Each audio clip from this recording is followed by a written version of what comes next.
한국우수 전래동화 47 신나는 모험을 떠나는 이야기 좁쌀 한 톨.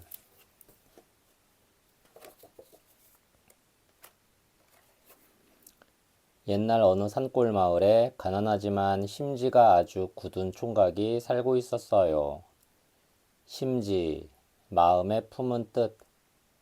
총각은 열심히 글 공부를 하여 어느 날 한양으로 과거를 보러 가려고 집을 나섰어요. 그러자 어머니가 아들에게 좁쌀 한 톨을 내밀며 말했어요. 먼 길을 가는데 좁쌀 한 톨뿐이구나. 어디 쓸 데가 있을지 모르니 잘 간직하여라. 네, 어머니, 잘 다녀오겠습니다. 길을 가다 날이 저물자 총각은 주막에서 하룻밤을 묵기로 했어요. 주막. 지난날 시골 길가에서 술과 밥을 팔고 나그네가 머물 방을 제공한 집. 귀한 좁쌀이니 아침까지 잘 간수해 주시오. 간수, 보살펴 지킴. 주인은 어리둥절한 표정으로 좁쌀 한 톨을 받아들고 혀를 끌끌 찼어요. 아무리 봐도 흔한 좁쌀이구먼. 이까지 좁쌀이 뭐가 그리 귀하다고. 주인은 입을 쭉 내밀고 투덜거렸어요. 저 총각이 날 놀리려는 게 아닐까? 은근히 화가 난 주인은 들고 있던 좁쌀을 마당에 휙 하고 던져버렸어요.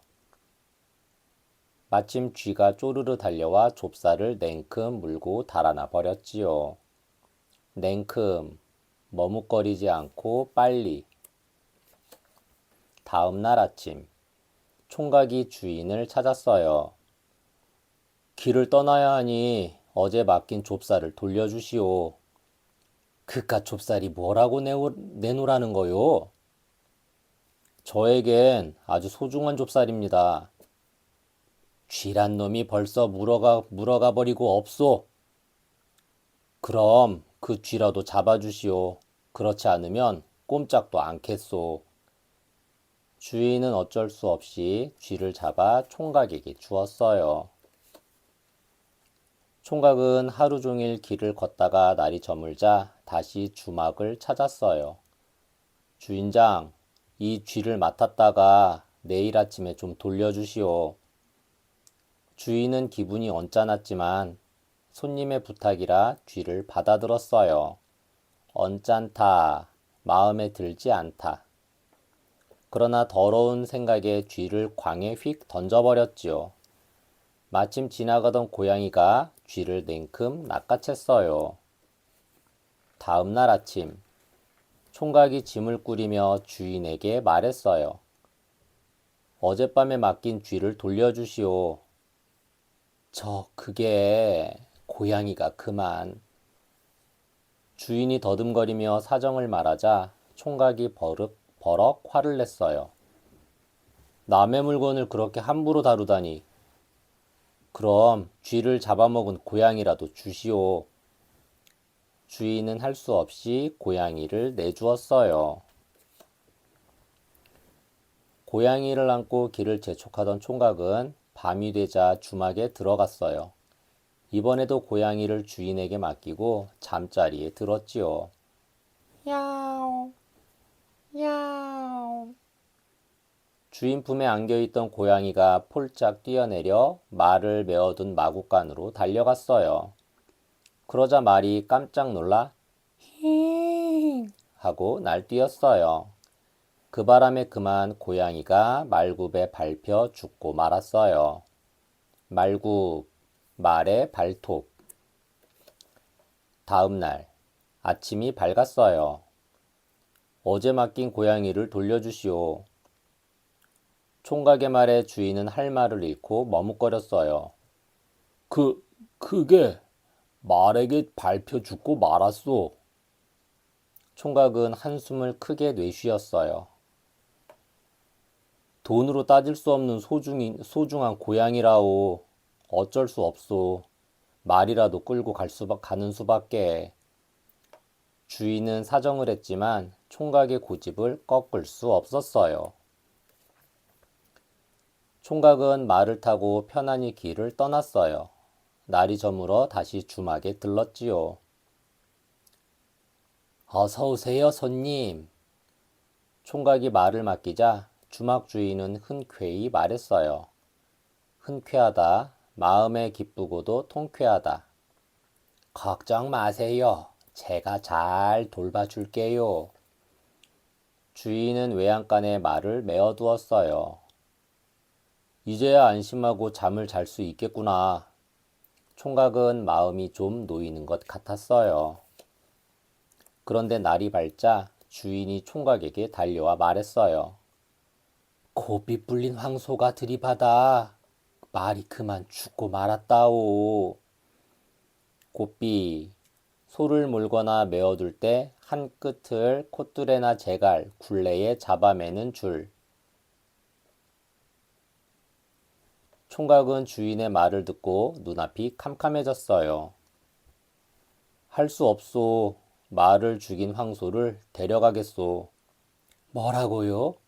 당신 지금 뭐라고 그랬소?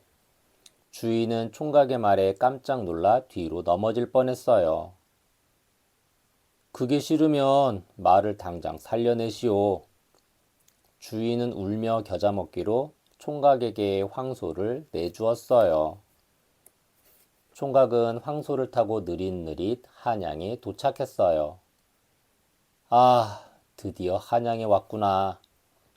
총각은 황소를 끌고 어느 낯선 집으로 들어갔어요. 주인장, 내가 과거를 볼 때까지 황소를 좀 맡아주시오. 값은 잘 치러주리다. 집주인은 좋아하며 그러라고 하였어요. 마침 그 집은 소장수의 집이었거든요. 다음 날, 총각이 과거를 보러 나서려는데 시끌벅적한 소리가 들려왔어요. 아이고, 총각, 일을 어쩌나? 집주인이 허둥지둥 총각에게 달려왔어요. 내 아들이 그만 잘못 알고 자네 황소를 팔아버렸지 뭔가. 허락도 없이 남의 황소를 팔다니. 당장 찾아오시오. 그러자 집주인이 머리를 극적이며 말했어요. 그 황소를 정승댁 따님의 생일잔치에 쓰려고 벌써 잡아버렸다는군. 뭐요? 그럼 내가 직접 그 정성댁에 가보아야겠어. 총각은 그 길로 정승댁으로 달려가 소리쳤어요. 아무래도 정승께서 내 황소를 물어내야겠소. 물어내다.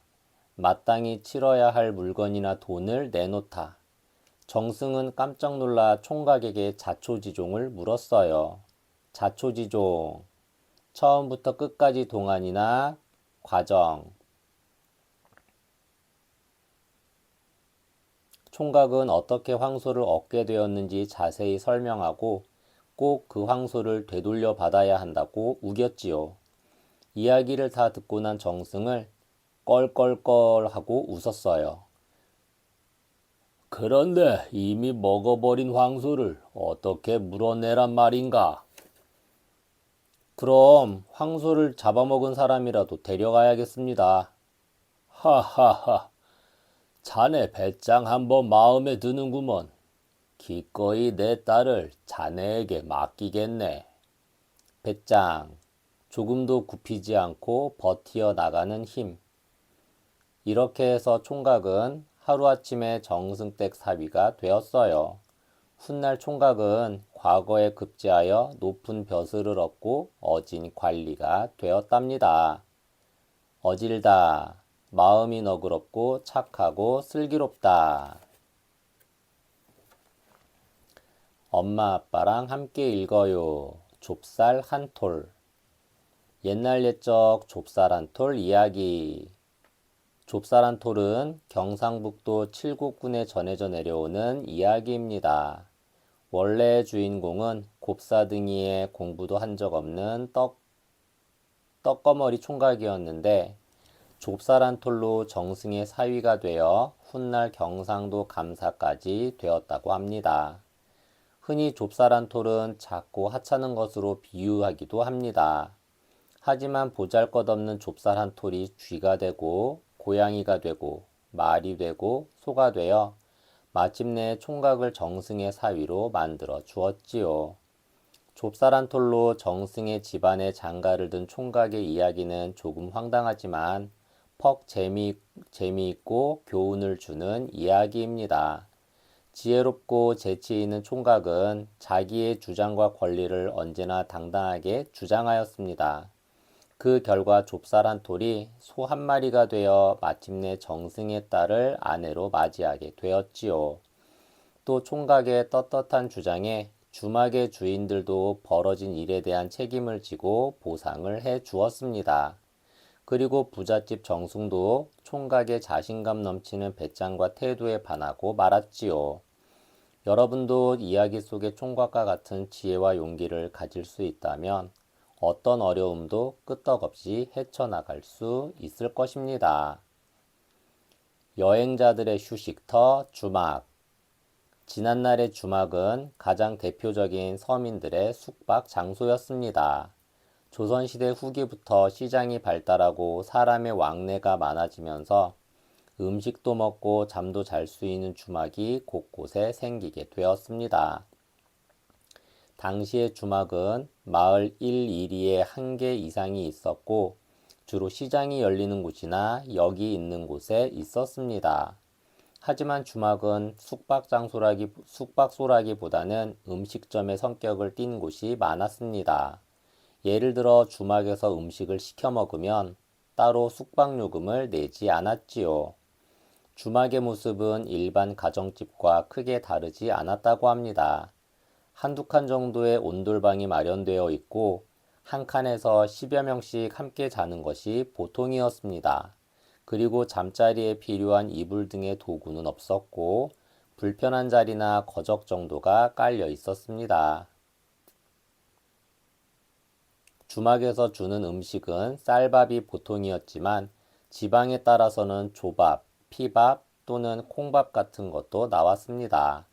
부식으로는 생선, 고기, 그리고 달걀 같은 것이 나왔으며 김치와 된장국도 꼭 나왔다고 합니다. 정승.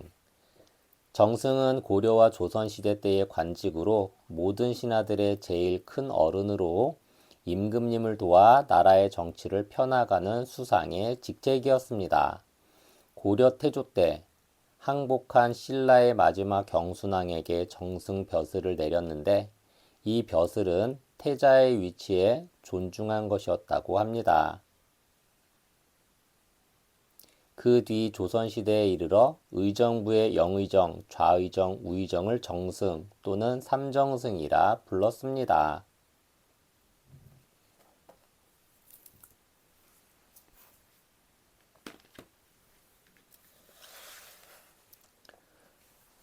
어느 시골 총각이 과거를 보러 가는데 어머니가 좁쌀 한 톨을 주며 쓸모가 있을지 모르니 가지고 가라고 했어요.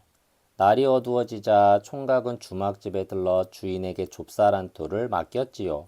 하지만 주인집 주인은 불평을 하며 그것을 마당에 던져버렸어요.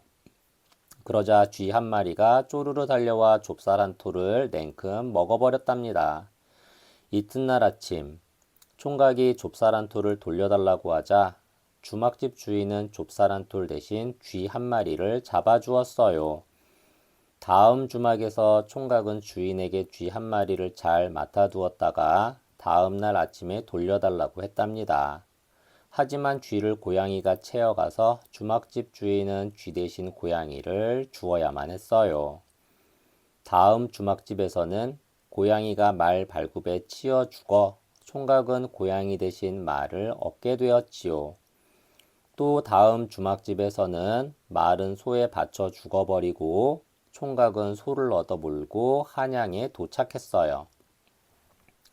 그럼 한양의 어느 집에 맡겨둔 소는 어떻게 되었을까요? 퀴즈 1. 어머니는 총각에게 좁쌀 한 톨을 주며 뭐라고 말했나요? 2. 총각은 주막집 주인에게 좁쌀 한 토를 맡길 때 뭐라고 말했나요? 3. 주막집 주인들은 왜 총각이 맡긴 것보다 더 큰 것을 물어주어야 했나요? 4.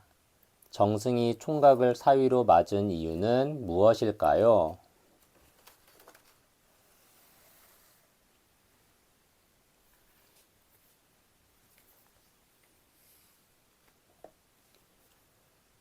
한국우수 전래동화 48. 신나는 모험을 떠나는 이야기. 사윗감을 찾아 나선 쥐.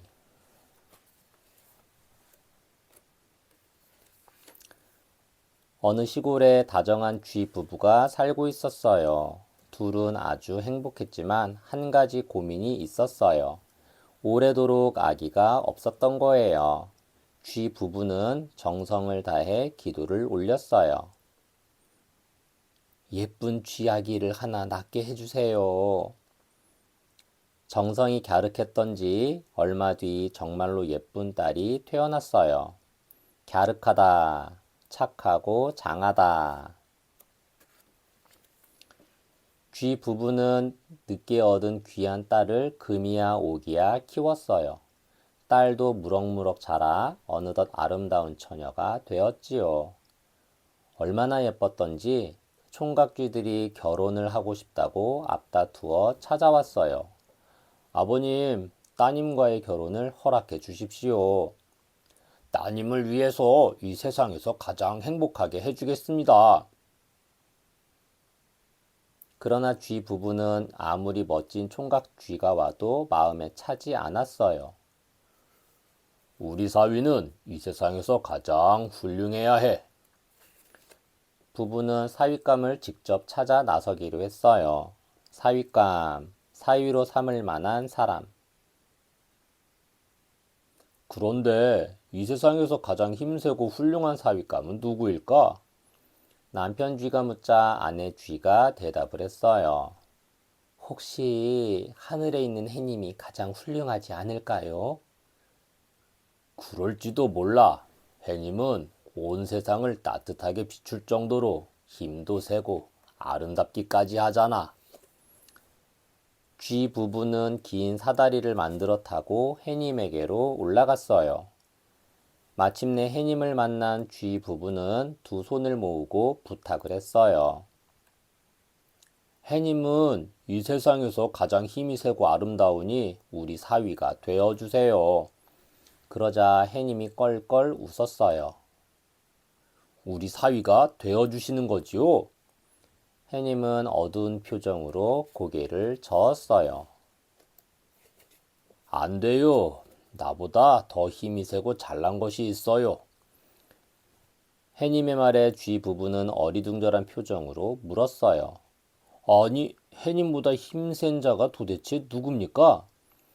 해님은 한숨을 내쉬더니 말했어요. 바로 먹구름이랍니다. 내가 아무리 빛을 비추려고 해도 먹구름이 막아버리면 아무것도 할 수가 없지요.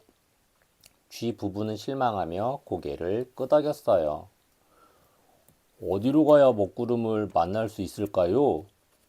해님이 친절하게 먹구름이 있는 것을 가르쳐 주었어요. 아마 바닷가 절벽에 가면 만날 수 있을 거예요. 쥐 부부는 먹구름을 찾아 바닷가로 향했어요. 세상에서 가장 훌륭한 사윗감을 찾는 게 쉬운 일이 아닌 것 같아요. 아내 쥐의 말에 남편 쥐도 맞장구를 쳤어요. 맞장구, 남의 일에 덩달아서 호응하거나 편드는 일. 바닷가 절벽에 다다른 쥐 부부는 먹구름을 불렀어요.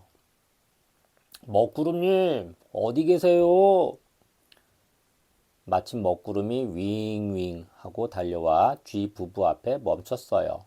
무슨 일인데 나를 부르세요? 먹구름님이 힘이 제일 세다고 하니 우리 사위가 되어주세요.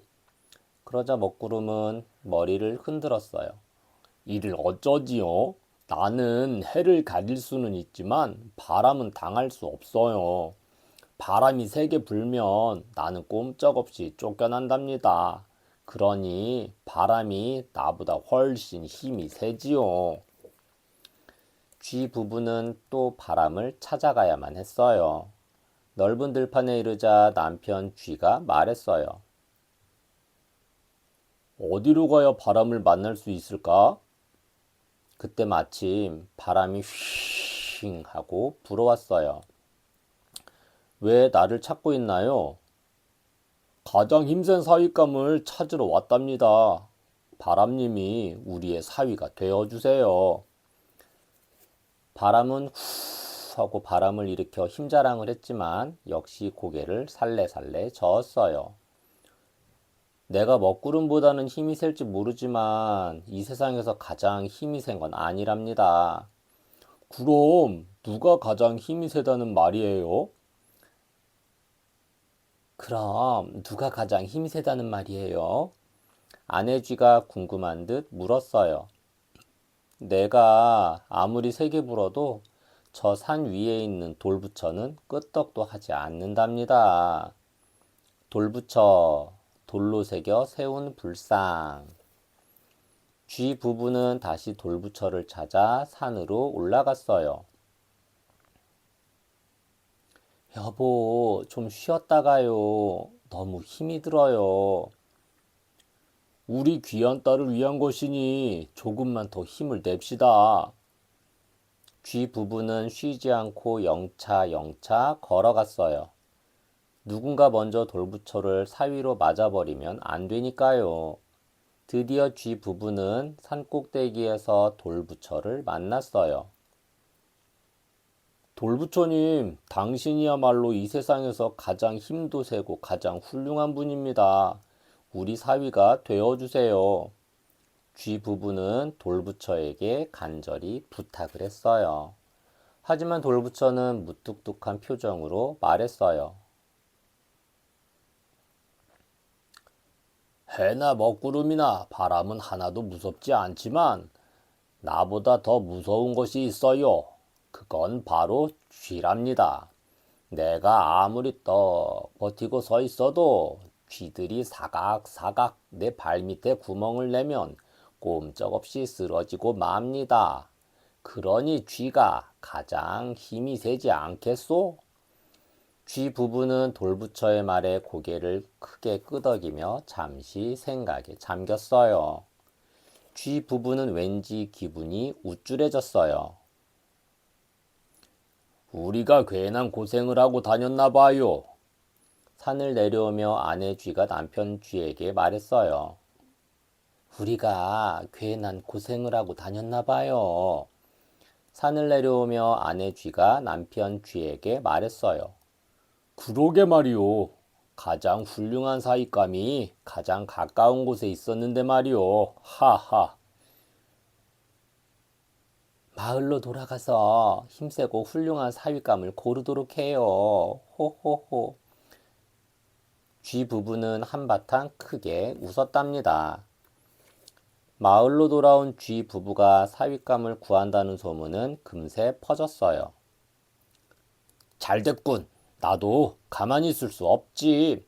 힘도 세고 잘생긴 나야말로 사윗감으로 가장 제격이지. 마을 근처의 총각쥐들이 쥐 부부의 집으로 모여들어 힘을 뽐내고 제 자랑을 늘어놓았어요. 쥐 부부는 그 중에서도 가장 훌륭한 총각쥐를 사위로 맞아들였어요. 이제 마음이 든든하구먼. 그래요. 우리 딸과 너무 잘 어울리는걸요. 쥐 부부는 만족한 표정으로 딸과 사위를 바라보았어요. 그 뒤 딸 부부는 부모를 잘 모시며 행복하게 살았답니다. 엄마 아빠랑 함께 읽어요. 사윗감을 찾아 나선 쥐. 옛날 옛적 사윗감을 찾아 나선 쥐 이야기. 어느 시골에 다정한 쥐 부부가 살고 있었습니다. 쥐 부부는 어렵게 얻은 딸을 굉장히 아끼고 사랑했지요. 어느덧 딸이 무럭무럭 자라 결혼을 할 때가 되었습니다. 시골쥐 부부는 딸을 위해 세상에서 가장 훌륭한 사윗감을 구하려고 길을 떠나게 됩니다. 쥐 부부가 제일 먼저 찾아간 것은 해님이었습니다. 쥐 부부는 이 세상에서 제일 힘센 해님에게 사위가 되어달라고 말하죠. 그러나 해님은 자신을 가로막는 먹구름이 자기보다 더 강하다고 말합니다. 이에 쥐 부부는 먹구름을 찾아가지만 먹구름은 바람이 자기보다 낫다고 말합니다. 쥐 부부는 다시 바람을 찾아가지만 바람 또한 자신은 돌부처를 도저히 쓰러뜨릴 수가 없다고 말합니다. 쥐 부부는 돌부처를 찾아가지만 돌부처도 자신보다 더 강한 것이 있다고 대답합니다. 그것은 바로 자신의 발밑에 있는 흙을 파헤치는 쥐였습니다. 그제야 자신들이 찾던 사윗감이 어디 있는지 깨달은 쥐 부부는 마을로 내려와 총각 쥐들 사이에서 훌륭한 사윗감을 찾아 맞이합니다. 사윗감 찾아 나선 쥐는 자신의 분수를 모르고 헛된 희망을 품은 시골 쥐 부부를 통해 자신의 참된 가치를 깨닫게 하는 교훈을 담고 있습니다. 두더지 혼인설화. 두더지 혼인설화는 가장 훌륭한 사윗감을 구하러 다니다가 결국 같은 두더지를 사위로 선택한다는 이야기입니다. 사윗감을 찾아 나선 쥐는 바로 이 설화를 바탕으로 지어진 것으로 이와 유사한 설화는 한국뿐만 아니라 동양권에 널리 퍼져 있습니다. 인도의 판차탄트라, 카타사리트 사가라, 문헌 등에서도 발견되며 일본의 사석집이라는 것에도 수록되어 있는 이 설화는 우리나라의 경우 전국적으로 약 30여 종이 넘는 구전 자료로 채록되어 있습니다. 기록으로 남아있는 것으로는 조선 후기의 학자이자 시평가였던 홍만종이 쓴 순호지에 수록되어 있는 것이 가장 오래된 것이라고 합니다.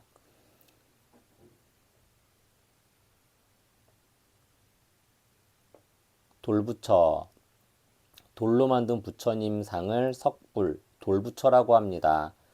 석불은 고대 인도에서 비롯되어 아프가니스탄, 중국, 한국, 일본 및 동남아시아 등 불교가 전래된 동양에서 찾아볼 수 있는 유물이지요. 돌부처의 유형으로는 암석에 새기는 마애불과 돌덩어리를 잘 다듬어서 조각한 석불 등이 있습니다. 우리나라에는 고구려 스님 순도가 경문과 불상을 들여온 이후부터 예배의 대상으로 불상을 만들었다고 합니다. 석불은 그 특성상 오랜 세월 동안 원형 그대로 보존되기가 어려워 유적이 매우 귀하다고 합니다.